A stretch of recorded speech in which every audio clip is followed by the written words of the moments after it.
Hello সবাইকে, আজকে একটা নতুন রেসিপি আপনাদের সাথে শেয়ার করতে যাচ্ছি।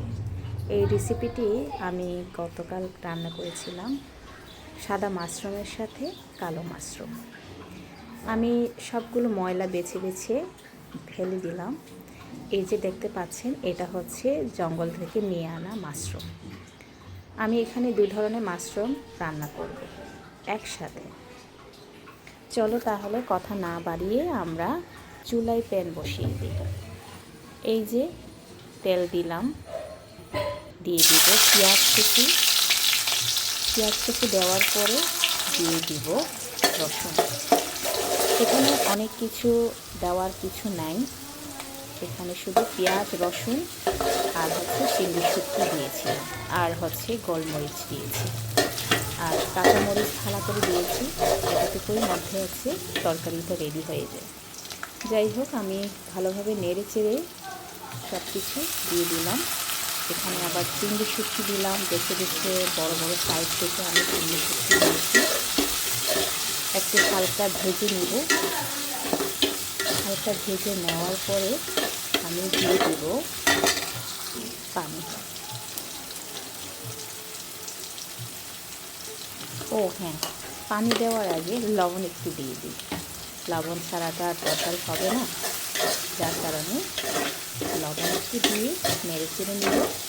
দেন আমি পানিটা দিয়ে দিই।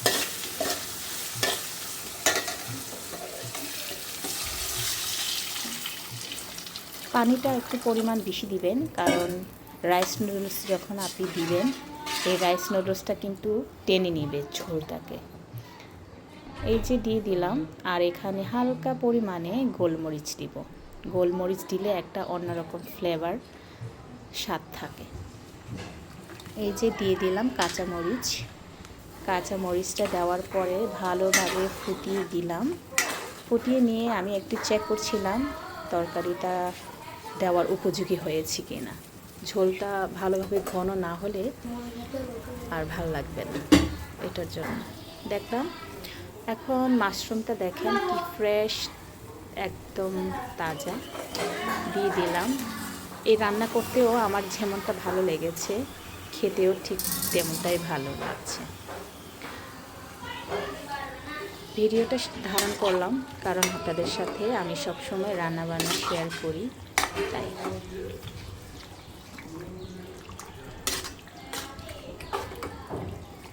ভালোভাবে আমি নেড়ে চেড়ে আমি ঢাকনা দিয়ে দিব।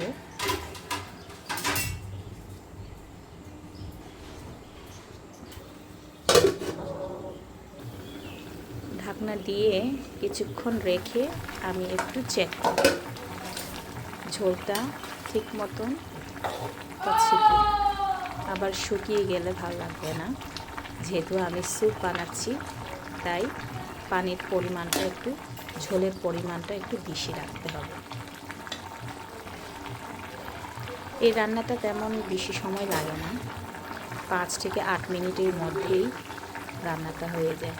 বেশি রান্না করলেও আবার ভালো লাগে না। এই যে আমি দিয়ে দিলাম আসল জিনিসটা, রাইস নুডলসটা আমি কিনেছিলাম এইটা খাওয়ার জন্য।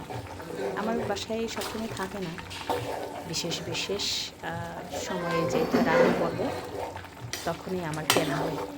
যাই হোক, এই মাশরুমের সাথে কে কে রাইস নুডলস দিয়ে খেতে পছন্দ করেন কমেন্টে জানাবেন।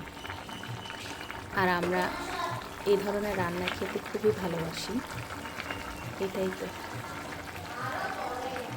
রান্নাটা কেমন লাগছে সবাই কমেন্ট করবেন। আর আমি এটা ইউটিউবে দিব, যার কারণে আমি ল্যান্ডস্কেপ ভিডিওটা করলাম।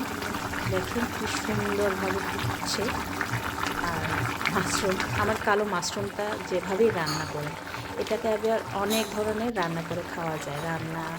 তারপরে সিদ্ধ করে বা কাঁচা এই সালাদ করে খাওয়া যায়।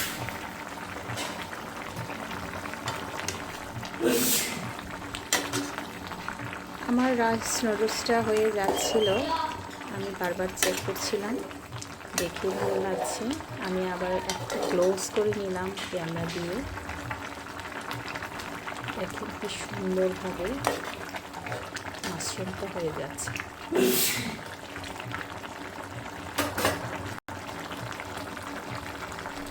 এই তো আমার রান্না ডান হয়ে গেল। আর আমি কি রান্না করলাম, এটা হচ্ছে মাছ, আর এটা পর্ক ছিল, আরও অনেক কিছু রান্না ছিল, এটা টেবিলে দেওয়া ছিল না।